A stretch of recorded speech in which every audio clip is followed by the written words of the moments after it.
흔히 아브라함을 믿음의 조상이라고 말합니다.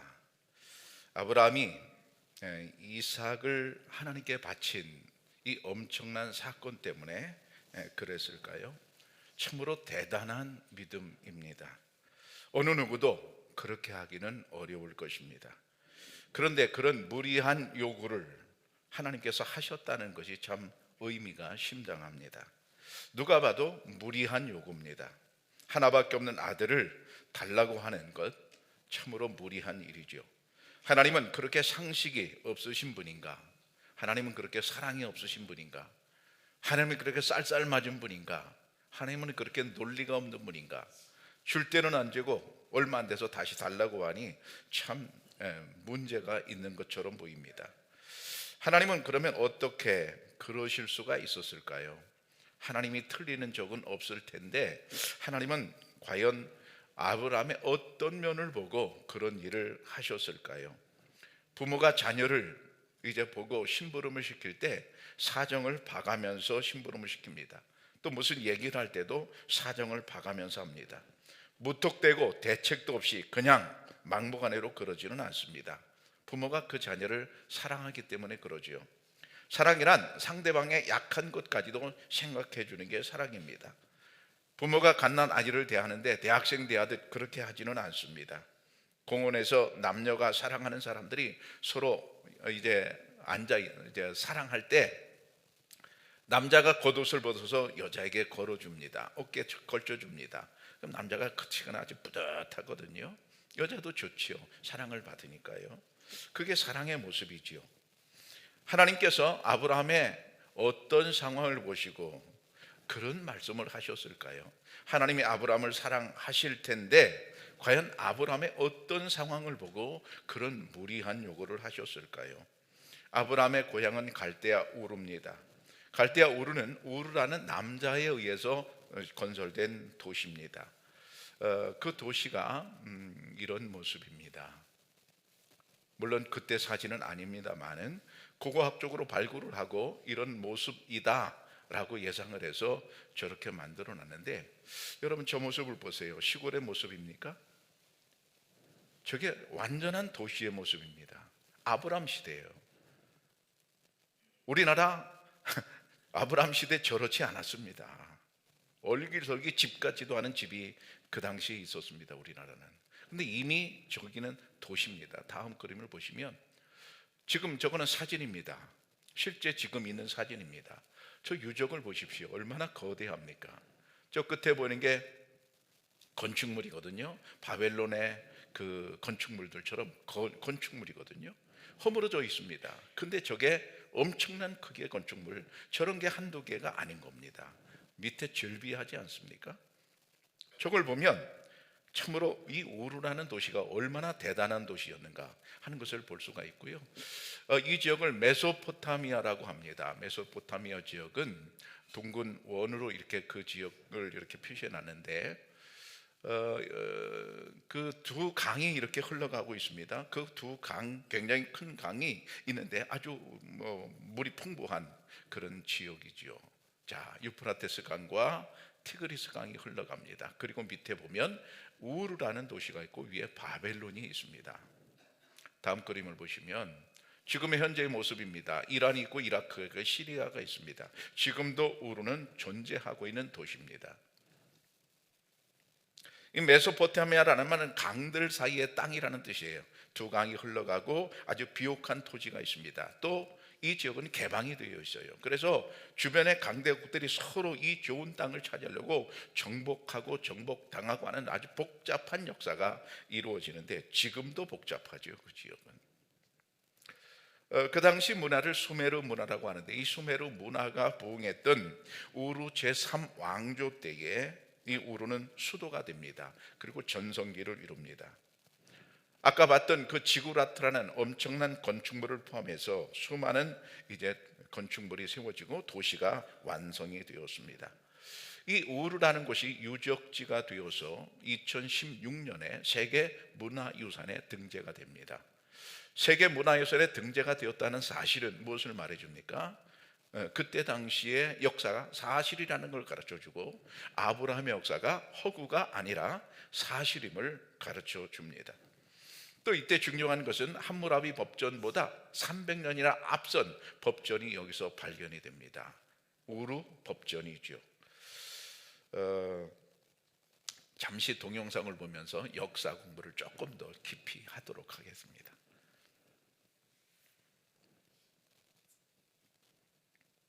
우루 제3왕조 점토판을 다시 깨운 수메르의 마지막 불꽃. 기원전 2112년 메소포타미아 남부의 도시 우르에서 한 사람이 왕위에 올랐습니다. 그의 이름은 우르남무. 그는 단순한 지역 통치자가 아니었습니다. 그는 무너진 수메르 문명을 다시 일으켜 세우겠다는 야망을 품고 있었습니다. 엘람의 침공으로 우르 제3왕조가 무너진 지 약 100년 메소포타미아는 혼란에 빠져 있었습니다. 도시국가들은 서로 싸웠고 아카드 제국의 붕괴 이후 중앙 권력은 사라졌으며 북쪽에서는 새로운 민족들이 밀려들어오고 있었습니다.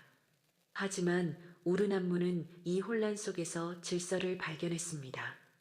우르남무가 건설한 우르 제3왕조는 수메르 문명의 마지막이자 가장 완성된 형태였습니다. 그것은 단순한 부활이 아니라 진화였습니다. 우르남무는 먼저 군사적으로 주변 도시국가들을 정복했습니다. 라가시, 니프루, 우르크 같은 고대 수메르 도시들이 차례로 그의 지배 아래 들어왔습니다. 하지만 그는 잔혹한 정복자가 아니었습니다. 그는 정복한 도시들의 신전을 재건했고 지역 총독들에게 어느 정도 자치권을 주었으며 무엇보다 법과 질서로 제국을 통치하려 했습니다. 우르남무가 남긴 가장 위대한 유산은 바로 법전입니다. 우르남무 법전은 현존하는 가장 오래된 성문 법전으로 함무라비 법전보다 300년이나 앞섭니다. 비록 완전한 형태로 남아있지는 않지만 발굴된 점토판 조각들을 통해 우리는 그 내용을 알 수 있습니다. 이 법전은 만약 어떤 사람이 한다면으로 시작하는 조건법 형식을 사용했는데 이는 후대 메소포타미아 법전들의 기본 형식이 되었습니다. 흥미로운 점은 우르남무 법전이 함무라비 법전보다 훨씬 온건했다는 것입니다. 함무라비 법전의 유명한 눈에는 이에는 이 원칙과 달리 우르남무 법전은 대부분의 범죄에 대해 금전적 배상을 규정했습니다. 예를 들어 누군가의 코를 부러뜨렸다면 그 사람의 코를 부러뜨리는 대신 은 몇 세겔을 배상하면 되었습니다. 이것은 복수보다 보상을, 처벌보다 회복을 중시하는 법 철학을 보여줍니다. 수메르 문명의 성숙함이 법 체계에도 반영된 것이죠. 우르남무의 아들 슐기는 아버지의 업적을 더욱 발전시켰습니다. 그는 48년이라는 긴 시간 동안 왕위에 있었고 그 기간 동안 우르 제3왕조는 절정에 달했습니다. 슐기는 스스로를 신으로 선포한 최초의 수메르 왕 중 하나였습니다. 그는 자신의 이름 앞에 신을 나타내는 별 모양 기호를 붙였고 전국에 자신을 위한 신전을 세웠습니다. 이것은 오만함이 아니라 정치적 계산이었습니다. 왕을 신격화함으로써 그는 자신의 권위를 절대적인 것으로 만들었고 반란의 여지를 차단했습니다. 슐기의 가장 큰 업적은 행정체계의 혁신이었습니다. 우르 제3왕조는 역사상 가장 관료제화된 국가 중 하나였습니다. 모든 것이 기록되었습니다. 신전에 들어온 곡식 한 톨, 왕실 작업장에서 나간 양털 한 뭉치, 국가 프로젝트에 동원된 노동자 한 명까지 이 모든 것이 점토판에 꼼꼼히 적혔습니다. 오늘날 발굴된 우르 제3왕조 시대의 점토판은 약 10만 장에 달하는데 이는 다른 어떤 고대 문명보다 많은 숫자입니다. 네, 수메르 문화거든요. 엄청나게 발전된 그런 문화였죠. 그곳이 우르였습니다. 아브라함이 살던 아브라함의 고향이었습니다. 자, 그런데 이런 아브라함의 고향, 아주 발전된 도시 국가에서 아브라함은 하나님의 명령을 따서 가나안으로 가게 됩니다. 가나안은 지금의 이스라엘 땅, 저쪽하고 지금 메소포타미아하고 가나안 땅은 엄청 멉니다. 외국입니다. 그런데 비교를 해보면 비교가 안 됩니다. 이미 저쪽은 우르는 발전된 도시 국가였고, 여기 가나안은 그에 비해서는 완전한 시골의 모습입니다. 도시 국가의 모습이 아닙니다. 여러분, 이것은 우리에게 뭐를 시사합니까? 도시를 따라서 아브라함이 간 게 아니고요, 자기 행복을 따라서 아브라함이 간 게 아닙니다. 우리 학생들, 우리 청년들은, 지방에 사는 이제 학생들은 전부 이제 인서울 하기를 원하고 있어요. 서울에 있는 대학교를 가기를 원하고 있어요. 서울에 가야 뭐가 된다는 그런 얘기죠. 그런데 아브라함의 지금 행동은 반대입니다. 서울에서 지방으로 내려가는 겁니다. 그것도 가나안. 그때 당시는 황폐화된, 그때 당시는 문명이 별로 없어 보이는 그런 곳입니다.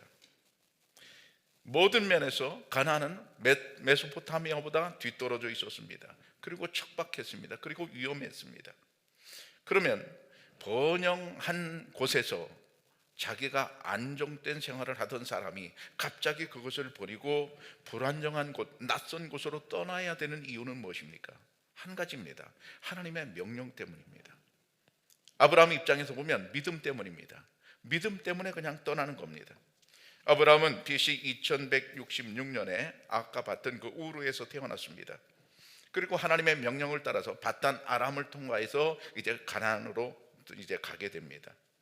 당시 가나안의 정치적인 상황은 이집트의 지배에서 약간 벗어나 있었습니다. 이집트의 지배에서 벗어나 있다는 것은 이런 의미입니다. 치안이 불안해졌다는 것이죠. 복잡해졌다는 것이죠. 한 나라가 지배받는 것은 나쁘지만, 그러나 지배하면 어떤 정도 치안은 유지되거든요. 근데 이 우산이 없어져 버리면 여기는 불안하게 되는 겁니다. 그러니까 서로 이 나라가 저 나라가 서로 넘보고 자꾸 이제 침범하려고 애를 쓰는 그런 장소가 되고 말았습니다. 말하자면 굉장히 불안한 겁니다. 가나안은 그 당시 불안한 그런 과도기였습니다. 가나안의 앞날은 어떻게 될 것인지 잘 모르는 그런 예측 불가능한 상황이었습니다. 아브라함도 역시 그랬습니다. 가나안에 와서 그는 정착을 할 때 그렇게 편안하지 않았습니다. 하나님의 약속을 믿고 가나안에 왔지만 만사 형통이 아니었습니다. 매우 불안한 상태였습니다. 어느 정도 불안했습니까? 블레셋에 자기 아내를 빼앗길 뻔했습니다. 우물을 파는데 우물을 강제로 빼앗겼습니다. 재산을 빼앗겼다는 얘기예요. 사유재산을 빼앗겼다는 얘기예요. 그래도 어디 고소할 데가 없습니다. 사법당국이 없습니다. 그 정도로 불안했다, 그런 얘기입니다. 이런 모든 과정이 다 지나가고 드디어 아브라함의 인생에 꽃이 피는 날이 왔습니다. 바로 오늘 본문입니다. 블레셋 왕 아비멜렉이 먼저 아브라함에게 손을 내미는 일이 벌어집니다. 화친을 요청합니다.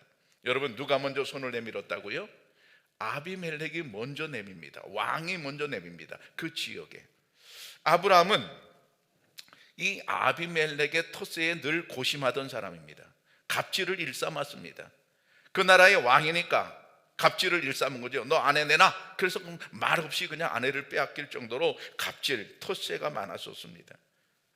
그런데 갑자기 그 아비멜렉이 아브라함에게 와서 우리 화친을 하자, 그렇게 이야기합니다. 어떻게 그런 일이 벌어졌을까요? 답은 22절에 나와 있습니다. 이렇게 되어 있어요. 내가 무슨 일을 하든지 하나님이 너와 함께 계시도다. 아비멜렉의 말이에요. 자, 현대인의 성경에 보면 이렇게 되어 있어요. 이 무렵 아비멜렉이 그의 군사령관 비골과 함께 아브라함에게 가서 이렇게 말하였다. 당신이 하는 일마다 하나님이 돕고 계시는 것이 분명합니다. 아비멜렉이 아브라함에게 하나님이 함께 계시는 것이 분명해. 한두 가지 일이 아니에요. 한두 가지 사건이 아니에요. 여러 가지 사건이 벌어진 겁니다.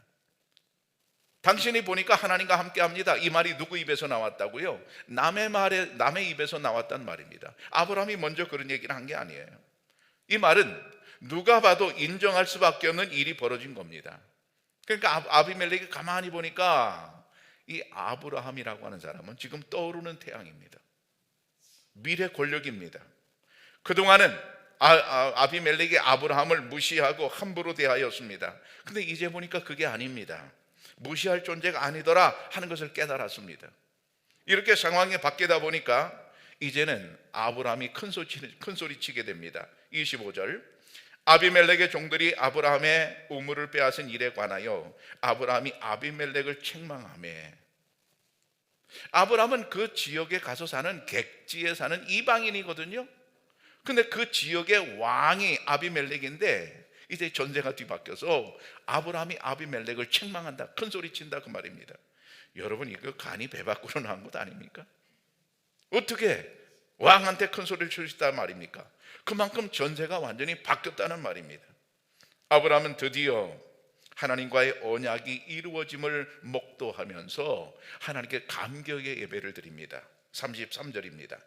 아브라함은 브엘사바에 에셀 나무를 심고 거기서 영원하신 여호와의 이름을 불렀으며, 영원하신 여호와의 이름을 불렀다. 영원하신 여호와 엘 올람이라고 하는데요, 여러분, 이게 무슨 말일까요? 영원하신 하나님의 이름을 부르면서 예배를 드렸다, 이게 무슨 얘기일까요? 시간을 초월해서 존재하시고 섭리하시는 하나님의 영원성을 드디어 확실하게 깨달았다, 그런 말입니다. 여러분, 하나님께서 6일 동안 세상을 창조하셨습니다. 근데 그 6일이라는 것이 우리가 생각하는 하루의 24시간 그것을 의미할까요? 어떨까요?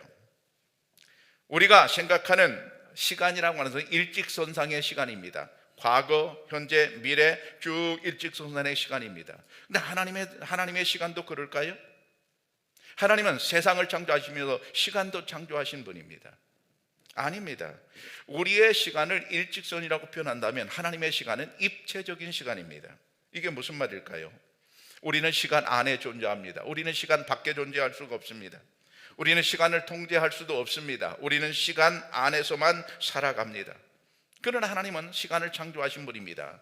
우리가 말하는 시간 밖에 하나님은 계신 분입니다. 시간을 통제하시는 분입니다. 아브라함은 이 진리를 깨닫게 되었단 말입니다. 언제 깨닫게 되었다고요? 블레셋 왕 아비멜렉이 자기에게 와서 화친을 손을 잡고 악수를 할 때 알았단 말입니다. 자기를 찾아왔을 때, 아하, 이것은 내가 한 일이 아니구나, 하나님께서 일하셨구나, 하나님은 영원하시구나 하는 것을 깨달았다, 이 말입니다. 여러분, 자기가 한 일은 아니었습니다. 아브라함이 한 일은 그저 거짓말하는 것밖에 없었습니다. 그 지역에서 살아남기 위해서 이것은 내 아내가 아니라 내 누이라고 거짓말할 수밖에 없었습니다. 얼마나 초라한 그런 미약한 존재였습니까? 아브라함의 한 일은 그거밖에 없었습니다. 그런데 어느 날 갑자기 왕이 와서 자기에게 화친을 요청합니다. 무슨 얘기입니까? 내가 하지 않았거든요. 하나님이 하셨단 말입니다. 우물을 그냥 빼앗길 수밖에 없었습니다. 그런데 하나님께서 하셨습니다. 그래서 이제는 아비멜렉이 와서 자기가 먼저 손 내밀고 잘 지내보자, 그렇게 이야기합니다. 가장 강력한 블레셋 왕조차도 겁내는 존재가 되었습니다. 바로 이것입니다. 가장 강력한 아비멜렉조차도 아브라함을 겁내는 존재가 되었습니다. 이게 어찌 된 일인가? 아브라함이 깨달은 겁니다. 아, 하나님이 하셨구나. 하나님은 시간을 초월하여 다차원적으로 존재하는 분이므로 일직선의 시간으로는 설명될 수 없습니다. 하나님은 우리의 시간 안에 존재하는 분이 아닙니다. 우리의 시간 밖에도 존재하는 분입니다. 아브라함이 하나님에 대한 신지식, 하나님을 알아가는 지식이 날이 갈수록 깊어집니다. 동시에 내면의 신앙도 성숙해져 갑니다. 성숙해졌다는 증거가 바로 영원하신 하나님을 예배했다는 것입니다. 저는 이 말씀을 보면서 우리 신앙에 있어서 가장 성숙한 경지가 뭘까? 영원하신 하나님을 노래할 줄 아는 겁니다. 여호와의 이름을 불렀다 하는 말은 하나님께 공식적으로 예배를 드렸다는 말입니다. 아브라함이 이 예배에 임하는 자세가 무엇입니까? 하나님께서 이 모든 일을 하셨습니다 라는 고백입니다. 자기는 늘 당하고만 살았습니다. 힘이 없어 이리 치고 저리 치고 바보같이 살았습니다. 그런데 어느 날 하나님께서 뒤를 다 만지시더니 역사를 하시더니 아비멜렉이 자기에게 와서 우리 잘 지내보자고 합니다. 그때 딱 깨달은 겁니다. 엘 올람, 영원하신 여호와. 여러분, 우리가 이것을 금방 우리 신앙생활에 한번 적용해 볼 수 있습니다. 우리가 살다 보면 나는 그냥 기도만 했을 뿐인데 하나님께서 그 일을 하셔서 너무 놀라워, 하나님께 감사하고 싶어. 헌금 목대에다 어떻게 적으면 됩니까? 엘 올람. 참 멋지죠? 구구절절 다른 말이 필요 없어요. 그냥 엘 올람. 나는 그저 죽은 듯이 살았는데, 나는 그저 거짓말하면서 그렇게 미역한 존재로 살았는데, 살다 보니까 하나님이 역사하셔서 판을 뒤집어 놓으시는데, 하나님이 하셨구나. 엘 올람. 아브라함이 영원하신 하나님을 깨닫고 고백한 장소가 어디라고요? 34절에 이렇게 돼 있어요. 블레셋 사람의 땅이라고 돼 있어요. 부엘세바인데요, 블레셋 사람의 땅에서 하나님의 영원하심을 맛봤다고 하는 그 의미가 참으로 대단히 큽니다. 무슨 얘기입니까? 약속의 땅이 아니란 얘기예요. 당시에는 약속의 땅이 아니라 이방인의 땅에서 하나님의 영원하심을 그가 맛보았다는 그런 얘기입니다. 무슨 얘기예요? 하나님은 온 우주의 하나님이십니다. 하나님은 이스라엘만의 하나님이 아니고, 하나님은 믿는 자들의 하나님만이 아니고, 하나님은 온 사람의, 온 우주의 하나님이신 줄로 믿습니다. 지역의 제한을 받지 않는 분입니다. 영원하신 하나님이라고 할 때, 영원하신 하나님의 의미는 시간만 영원하신 게 아닙니다. 공간도 영원하신 겁니다. 공간의 제한을 받지 않으신다 이 말입니다. 흔히 이스라엘 땅을 단에서 부엘세바까지라고 말합니다. 단은 북쪽의 끝입니다. 부엘세바는 남쪽의 끝입니다. 우리는 할라에서 백두까지 이런 말을 하는데, 이스라엘은 단에서 부엘세바까지 가라고 말해요. 근데 이 부엘세바는 경계선이거든요. 영토의 끝이란 말입니다. 영토의 끝은 언제나 불안한 겁니다. 독도 언제나 불안한 겁니다. 우리는 불안하지 않은데, 왜? 우리 땅이니까. 근데 남들이 볼 때 그렇게 본단 말이에요. 우크라이나와 러시아가 국경 분쟁을 하고 그것 때문에 싸웁니다. 국경은 언제나 불안한 겁니다. 부엘세바는 언제나 불안한 곳입니다. 그 당시 힘 있는 사람이 그냥 차지하면 내 땅입니다. 힘 있는 사람이 왕이 돼서 이건 내 땅, 전쟁에서 이기면 그냥 부엘세바는 내 땅이 되는 겁니다. 부엘세바는 늘 불안한 곳이라는 것, 이 얘기는 바로 이런 얘기입니다. 우리 인생은 늘 불안한 곳입니다. 여러분, 질병 때문에 불안하고, 자녀 때문에 불안하고, 사업 때문에 불안하고, 돈 때문에 불안하잖아요. 돈 때문에 늘 불안하잖아요. 우리의 인생이라고 늘 부엘세바 같은 곳입니다. 늘 불안한 곳입니다. 그런데 그곳이 현재는 뭐라고요? 블레셋 사람의 땅이라는 말입니다. 하나님께서 불안한 우리 인생에, 불안한 블레셋 땅에, 불안한 부엘세바에 오셔서 아브라함을 축복하시고 아브라함을 보호하시는데, 아브라함이 그걸 깨달은 겁니다. 하나님이 이렇게 이곳에서도 역사하시는구나. 여러분, 우리 인생 불안하기 이를 데 없지만 영원하신 하나님을 믿고 가면 될 줄로 믿습니다. 하나님이 나의 하나님이 되시면 어느 곳이든지 어느 시간이든지 문제가 될 거 없어요. 왜냐하면 영원하신 하나님이기 때문에 그렇습니다. 31절에 보면, 그래서 두 사람이 맹세를 합니다. 두 사람이 거기서 서로 맹세하였으므로 그곳을 부엘세바라 이름하였더라. 자, 맹세를 했어요. 양해각서를 체결했어요. 둘이 이제 조약을 맺었어요. 둘이 조약을 맺고 그곳 이름을 아브라함은 부엘세바 맹세의 우물이다 그랬습니다. 그때 당시 그러진 않았지만 요즘 같으면 거기다 팻말을 세웠다는 거예요. 뭐라고? 맹세의 우물이라고. 거기 우물이 있었습니다. 맹세의 우물이라고 거기다 표시를 했다는 거예요. 그런데 여러분, 이상한 일입니다. 한 나라의 왕이에요. 아브라함은 객지에 사는 이방인이에요. 왕과 왕이 조약을 맺을 일이지, 왕이 개인하고 조약을 맺을 일이 세상에 있습니까? 그런 일은 없습니다. 여기가 강자입니다. 여기가 갑입니다. 여기는 을입니다. 조약을 맺을 일이 없습니다. 근데 조약을 맺자고 여기서 먼저 그러거든요. 왕이 먼저 그러거든요. 왕이 먼저 조약을 맺자고 해서 조약이 맺어져요. 그게 부엘세바거든요. 무슨 얘기입니까? 아브라함 뒤에는 누가 계신 거예요? 하나님이 계신 거예요. 여러분, 우리 뒤에는 누가 계십니까? 하나님이 계신 거예요. 아비멜렉의 아무리 힘이 강하지만 하나님보다 강할 리가 없어요. 그러니까 하나님께서 아브라함을 보호하시는 것이 눈에 보이니까 아비멜렉이 겁이 난 겁니다. 그래서 얼른 우리가 조약을 맺자. 왜? 가만히 보니까 앞으로 저 사람은 잘 될 사람, 저 사람은 잘 될 사람. 저나 여러분, 여러분의 후손이 그렇게 되기를 축복합니다. 저 사람은 잘 될 사람, 미래 권력이에요. 저 사람은 잘 될 사람, 앞으로 정말 잘 될 사람. 그러니까 내가 지금부터 잘 보여야 되겠다. 이게 아비멜렉의 마음입니다. 근데 아브라함이 똑똑해서 그랬습니까? 아브라함이 능력이 있어서 그랬습니까? 아니에요. 아브라함은 그렇게 능력 있는 사람이 아니었어요. 누가 하셨습니까? 하나님이 하셨습니다. 그래서 결국 맹세를 맺는데, 그 맹세를 맺을 때, 조약을 체결할 때 도장을 찍으면서 아브라함의 마음속으로 한번 우리가 들어가 보십시다. 아브라함은 얼마나 울컥했겠어요. 왜? 그동안 고생이 많았잖아요. 제일 큰 고생이 뭐예요? 부인 뺏기는 거. 저도 지금 생각해 봐요. 내가 부인 뺏기고 살 수 있을까?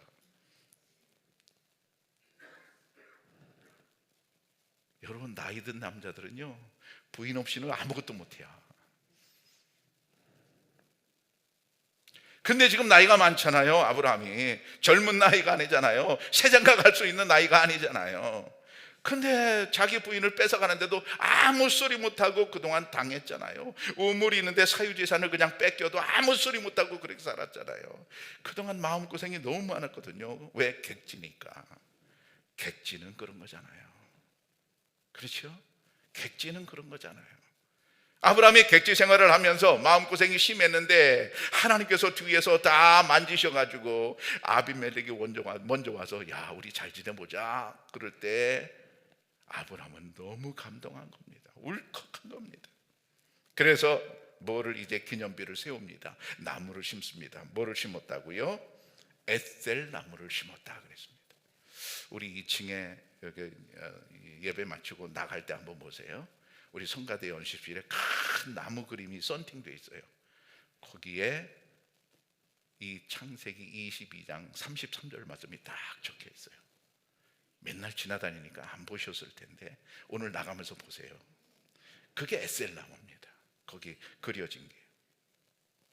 그러면 아브라함이 왜 에셀 나무를 심었을까요? 에셀 나무를 심은 이유가 뭘까요? 이것입니다. 영원하신 여호와 여기 계시다 하는 표시로 에셀 나무를 심는 거예요. 물론 에셀 나무는 영원하지 않습니다. 얼마 있다가는 죽습니다. 그러나 그 당시에 거기에 다른 나무보다는 에셀 나무가 강하기도 하고 수명도 깁니다. 하나님께서는 75세 때 아브라함에게 내게 자녀를 주겠다 약속하셨어요. 근데 시간이 지나도 25년이 지나도 하나님 안 주시는 거예요. 100세가 되어서야 비로소 아들을 얻거든요. 오랜만에 아들을 얻게 돼요. 이런 체험을 이미 했던 아브라함은 하나님은 시간이 지나도 상관없구나. 내가 볼 때는 엄청난 긴 시간이 지났는데 하나님께서는 시간이 의미가 없구나. 다시 말하면 하나님은 영원하신 분이구나. 그걸 깨닫다는 말입니다.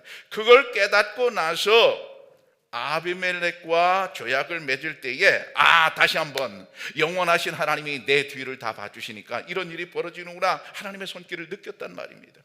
너무나 감격스러워서 무슨 나무를 심었다고요? 에셀 나무를 심었다는 거예요. 이전에는 아비멜렉이 자기 아내를 빼앗아가도 아무 소리 못했습니다. 자기 우물을 빼앗아가도 아무 소리 못했습니다. 속절없이 당했습니다. 그야말로 찍소리 못하고 당했습니다.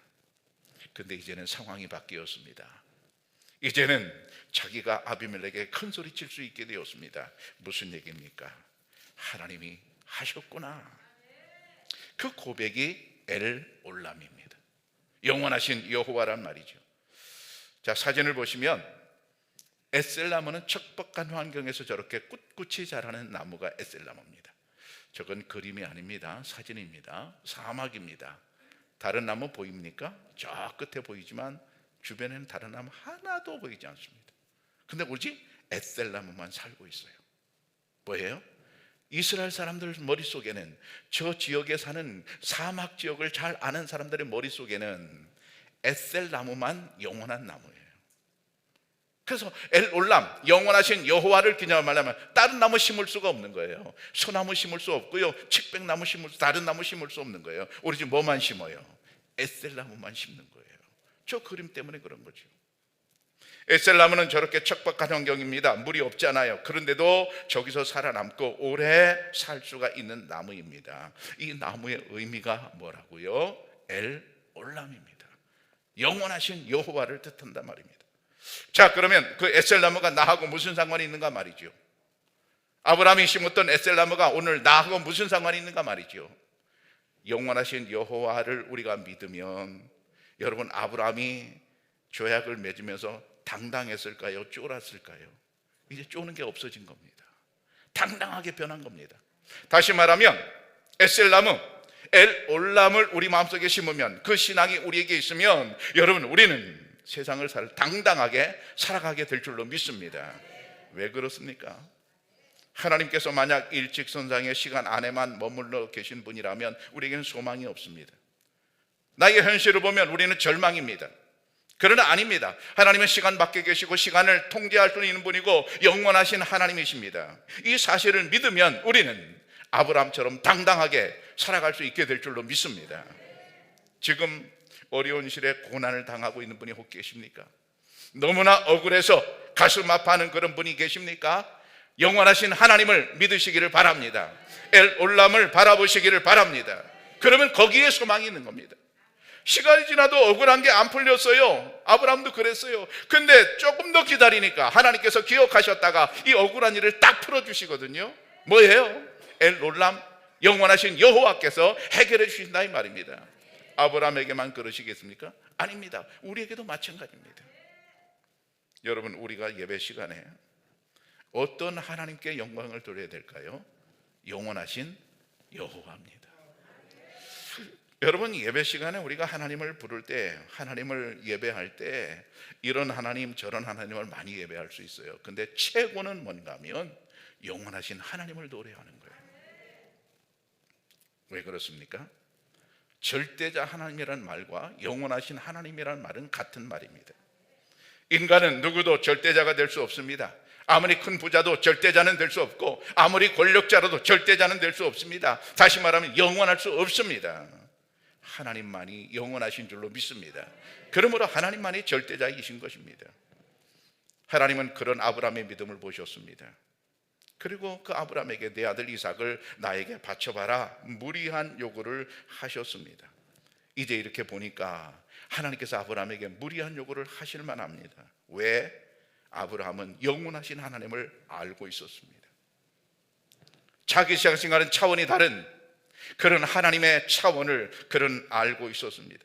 그래서 아브라함에게 갈대아 우르에서 하나님께서 부르시고 가나안에 올 때까지 아무 소리 안 하고 불평 없이 왔습니다. 왜 왔을까요? 영원하신 하나님을 믿었기 때문입니다. 그리고 내 아들 이삭을 바쳐라 할 때도 아무 말 없이 순종할 수 있었습니다. 이런 대단한 믿음의 소유자인 아브라함을 잘 아시는 하나님께서는 그에게 우리가 볼 때는 무리한 요구를 하셨습니다. 그런데 우리가 알고 보니까 이제 그건 무리한 요구가 아니었던 것입니다. 할 만한 요구였던 것입니다. 아브라함의 사정을 보시고 아브라함의 믿음이 대단함을 보시고 다른 어느 누구에도 요구할 수 없는 것을 하나님은 아브라함에게 요구하셨습니다. 그 증거가 무엇인가 하면 이겁니다. 하나님께서 내 아들 이삭을 나에게 바쳐라 할 때 아브라함이 받았어요. 그 말씀을. 성경에 기도했다 고민했다 하는 흔적이 전혀 없습니다. 담담하게 다음날 아침에 일어나서 아무 일이 없던 것처럼 얘야 가자. 그리고 장작을 들고 칼을 들고 이삭을 데리고 담담하게 떠납니다. 거기서 움찔움찔했다, 거기서 주저주저했다 이런 말이 전혀 없습니다. 왜 그럴까요? 저는 이 장면을 보면서 좀 세밀하게 이 장면을 한번 좀 영화로 찍는다면 이렇게 찍겠어요. 전날 며칠 전부터 아브라함이 칼을 갈지 않겠어요? 이삭을 잡아야 되니까. 칼을 갈 때 아브라함의 얼굴 표정을 영화로 찍는다면 어떤 표정일까요? 전에 제가 몰랐을 때는 아주 근심스러운 표정으로 칼을 갈았을 것 같은데 알고 보니까 그게 아닙니다. 담담하게 아무렇지도 않게.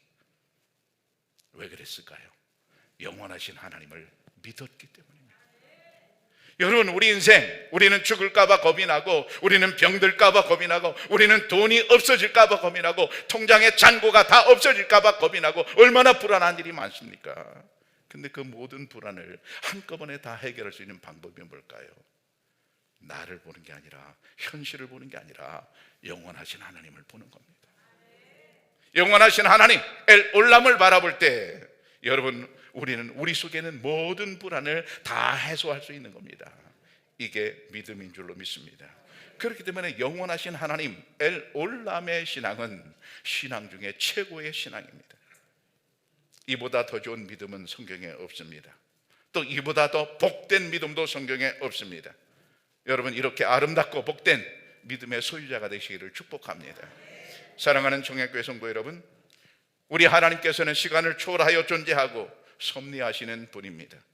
하나님은 시간 안에 존재하는 분이 아닙니다. 시간 밖에 계십니다. 예배 시간은 영원하신 하나님의 이름을 부르며 확인하는 순간입니다. 지금 이 자리에 에셀나무를 심고 돌아가시기를 축복합니다. 기도하겠습니다.